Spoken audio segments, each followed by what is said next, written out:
महाराष्ट्र के नागपुर में राष्ट्रीय स्वयंसेवक संघ के शताब्दी वर्ष श्री विजयादशमी उत्सव में आरएसएस प्रमुख मोहन भागवत ने कहा कि आधुनिक विश्व के पास जो दृष्टि है वो गलत नहीं है लेकिन अधूरी है। मानव का भौतिक विकास होता है लेकिन नैतिक विकास की तरफ ध्यान नहीं रहता। विकास होता है लेकिन पर्यावरण पर ध्यान नहीं रहता। कुछ लोगों का विकास होता है, कुछ लोगों का नहीं होता है। उन्होंने कहा कि आज अमेरिका का जीवन विकसित माना जाता है। अगर उसको आदर्श मानकर हम चले और चाहें कि वैसा जीवन हम जिए तो कुछ लोग कहते हैं कि ऐसा जीवन जीने के लिए हमें और 5 पृथ्वी की आवश्यकता लगेगी। ये हो नहीं सकता। इसी के कारण हम नई समस्याओं को झेल रहे हैं। उन्होंने कहा कि हमारी दृष्टि भौतिकता के साथ ही मन, बुद्धि और आध्यात्मिकता का भी विकास कर सकती है। आज विश्व अपनी समस्याओं के निदान के लिए एक नई रचना की अपेक्षा भारत से कर रहा है और नियति शायद चाहती है कि हम अपने उदाहरण से विश्व को एक नया रास्ता दें। आधुनिक विश्व के पास जो दृष्टि है वो गलत नहीं है लेकिन अधूरी अवश्य है।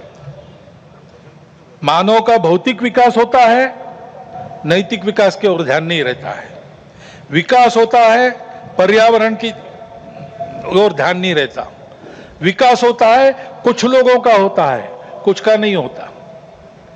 आज अमेरिका का जीवन विकसित माना जाता है, उसको आदर्श मानकर हम चले भारत के लोग, और हमने चाहा कि भारत अमेरिका जैसा जीवन जिए।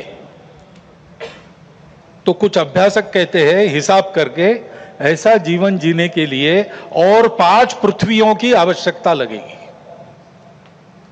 ये विकास कैसे होगा? ये हो नहीं सकता।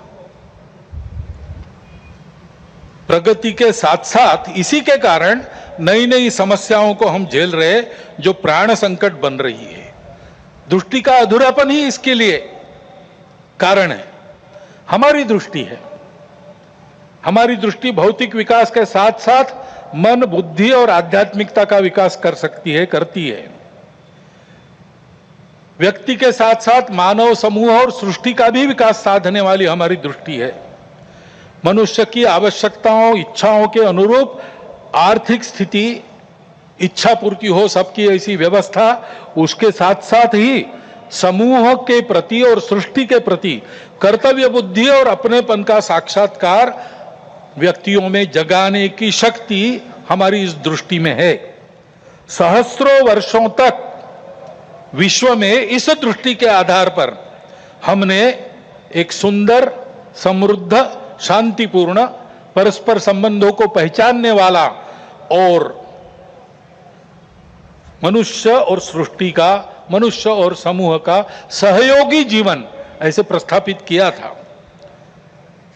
आज विश्व के आवश्यकताओं की पूर्ति करते हुए उनकी समस्याओं का निराश करने का शाश्वत निदान देने वाली एक नई रचना को विश्व आवश्यक मान रहा है, भारत से अपेक्षा कर रहे हैं, और नियति शायद यही कार्य हम भारतवासियों से चाहती है कि हम अपने उदाहरण से विश्व को एक नया ऐसा रास्ता दें।